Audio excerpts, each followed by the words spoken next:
결론부터 빨리 말합니다. 왜냐하면 우린 바쁘니까. 오늘의 주제는 윤석열 후보의 비선 리스크입니다. 정확히 말해 서초동 캠프 부인 김건희 씨죠. 대선 후보의 아내와 가족은 정치에 큰 영향을 미칩니다. 하지만 나라의 운명을 쥔 대통령은 엄격한 공사 구분을 해야 하죠. 국민의힘 내부에서도 선거 메시지가 하나로 통일돼야 한다고 조언합니다. 부인도 예외는 아닙니다. 오늘은 정치인의 비선 리스크, 그 본질을 파헤칩니다.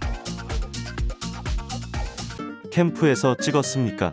캠프는 아니고 아마 저희 집 말고 집 근처에 있는 사무실에서 찍은 것 같습니다. 그럼 윤 후보님 키우는 반려견을 그 캠프 직원이 데리고 가서 어디 데리고 가서 이 야심한 밤에 이 사진을 찍었다는 겁니까? 글쎄 그렇게 들었습니다. 경선 과정에서 윤석열 캠프는 두 개였습니다. 광화문 이마 빌딩에 있는 공식 캠프, 그리고 후보의 측근과 가족을 뜻하는 서초동 캠프입니다. 서초동 캠프는 또다시 두 개로 나뉩니다. 법조 인맥과 그의 부인 김건희 씨죠. 검찰총장을 지냈고 네거티브 공격에 대응하면서 측근 변호사들이 돕고 있습니다. 그와 가족 사건의 대리인 이완규 변호사는 대학 동기입니다. 손병식 변호사는 대구지검 초임 때 같이 근무했고요. 동창인 석동현 전 지검장은 특보단장을, 원전 폐기를 수사했던 이원모 전 검사는 법률팀을 맡고 있습니다. 하지만 아무리 가족이어도 공적 조직이 아닌 비선 실세가 돼버리면 문제가 생깁니다. 박근혜 전 대통령이 탄핵을 당한 것도 최순실이라는 비선 때문이었고, 노무현, 김대중, 김영삼 전 대통령 모두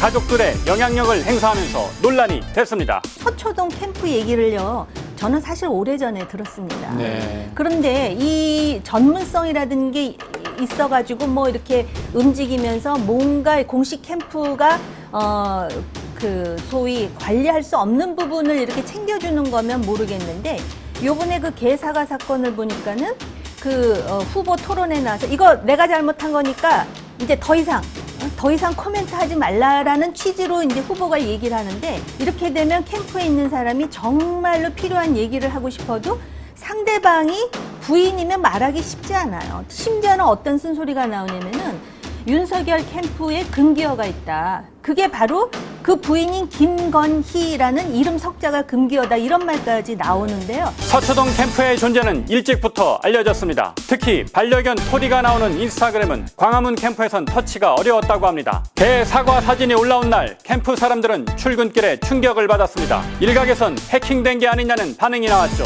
이준석 국민의힘 대표조차 상식을 초월하는 일이다, 착잡하다고 했습니다. 논란이 커지자 윤석열 후보 본인이 직접 나섰습니다. 아내 김건희 씨가 관련돼 있다고 털어놓은 거죠. 그걸 캠프 직원이 올린 겁니까? 반려견을 데리고 간 거는 아마 제 처 같고요. 제 처로 생각이 되고, 그리고 찍은 것은 우리 캠프의 직원이 찍었다고 제가 들었는데, 인스타에다 그런 사과 스토리를 올리겠다고 하는 것을 제가 얘기해주고 승인을 했으니까 여기에 대해 관련된 모든 불찰과 또 책임은 제가 지는 게 맞죠. 이 사건은 물론 해프닝일 수 있습니다. 하지만 여기서 중요한 것은 부인 김건희 씨의 선거 관련 행보가 캠프의 터치를 받지 않는다는 겁니다. 단순 사고라고 넘어가기에는 여파가 매우 컸죠. 만일 광화문 캠프에서 사전에 이 기획을 알았다면 어찌 됐을까요? 아마도 취소됐을 가능성이 큽니다. 정무적인 판단에선 도저히 말이 안 되기 때문입니다. 캠프가 또 하나 있다. 그 참모들이 한 2달 반전쯤에 건의를 했다고 해요. 왜냐면 이른바 집안이라는 형태로 불린다고 합니다. 그 캠프는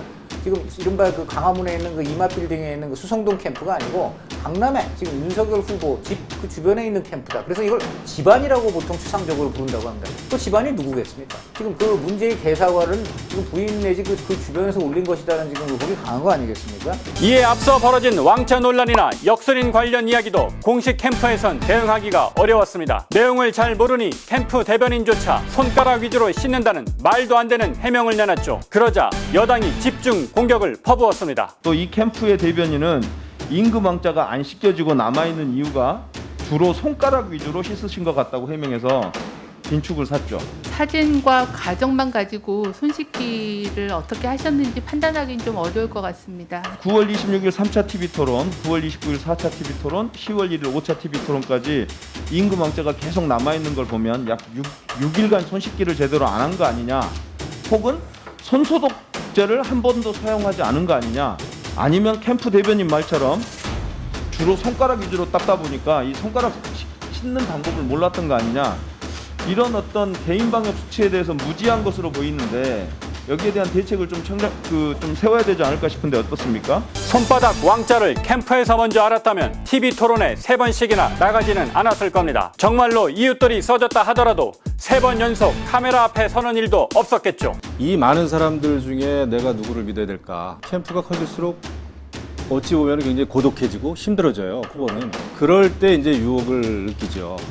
그때 이제 비선이 생기는 거고.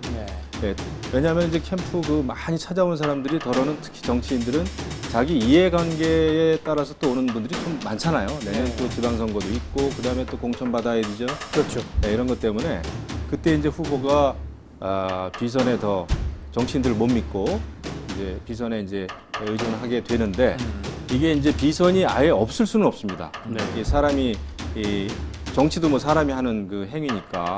하지만 그 비선이 할 일은 사실은 그 후보에 대해서 여러 가지 동기부여를 해주고 또 정신적인 어떤 멘토 역할을 해준 분들이 있어요. 스승님이라든지 후보가 어떤 정책적인 결정을 한다든지 중요한 일정을 결정한다든지 이런 데 있어서 비선의 도움을 받으면 이제 기존의 공조직이 깨지게 되는 거죠. 후보의 가족은 든든한 지원군입니다. 하지만 선거는 전문가들이 해야 합니다. 공약과 정책, 국민을 향한 메시지를 낼 때는 공적 조직이 움직여야 합니다. 아울러 윤석열 후보 본인도 사람들을 잘 가렸어야 하고요. 그에겐 정말 많은 인사들이 몰려있고 앞으로도 더욱 그럴 겁니다. 하지만 이들이 국민과 나라를 위해 모인 건지 사심이 앞서는 건지 제대로 판단해야 합니다. 당선 가능성이 높아질수록 쓴소리는 사라지고 후보에게 잘 보여 나중에 한자리 하려는 사람들이 많아질 수 있습니다. 내부 비판은커녕 딸랑딸랑 듣기 좋은 소리만 커질 수 있고요. 그때 흔들리지 않고 올바른 판단을 내리는 게 진짜 리더의 역할입니다. 어떤 사람이 대통령에 당선될 가능성이 있다고 하면 우후죽순으로 사람들이 많이 모입니다. 캠프에 모이는 사람들을 가리켜서 자리 사냥꾼이라고 얘기를 합니다. 그런 사람들을 제대로 선별을 못하면 사실은 후보 당선에도 문제가 있을 뿐만 아니라 당선이 되더라도 많은 문제를 야기합니다. 진나라 환관 조고는 듣기 좋은 말로 황제를 구슬러 국정을 농단했습니다. 그 결과